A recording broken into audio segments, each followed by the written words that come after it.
আসসালামু আলাইকুম প্রিয় শিক্ষার্থী বন্ধুরা।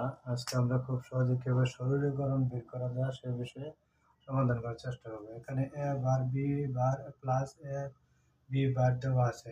এটা যদি আমরা সমাধান করি তাহলে হলো আমরা লিখতে পারি a বার b বার, এখানে প্লাস আছে গুণ গুণ গুণ আকারে দিয়ে দেব এবং a বার এবং বি এখানে একটা বার আছে আমরা ডাবল দেব, আর এখানে এবার দেওয়া আছে আমরা ডাবল দেব। এখন আমরা যে কাজটা করতে পারি, এখানে এ বার ডাবল বার দিয়ে দেব, এ বার plus B double bar.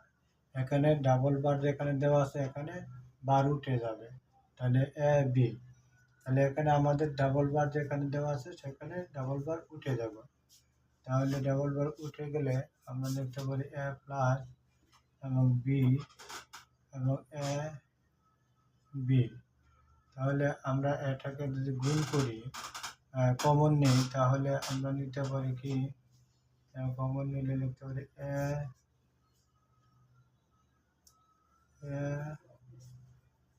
B sorry A B plus A B B. তাহলে আমরা এটা কমন নিলে A B plus A B, তাহলে যদি আমরা এটা কমন নিই তাহলে পাই এ বি। এটাই আনসার। আশা করি প্রিয় শিক্ষার্থী বন্ধুরা এভাবে খুব সহজেই আমরা সরলীকরণ বের করতে পারি। আমার ভিডিওটি ভালো লাগলে শেয়ার এবং কমেন্ট করে আমাদেরকে জানাবেন। ধন্যবাদ। আসসালামু আলাইকুম।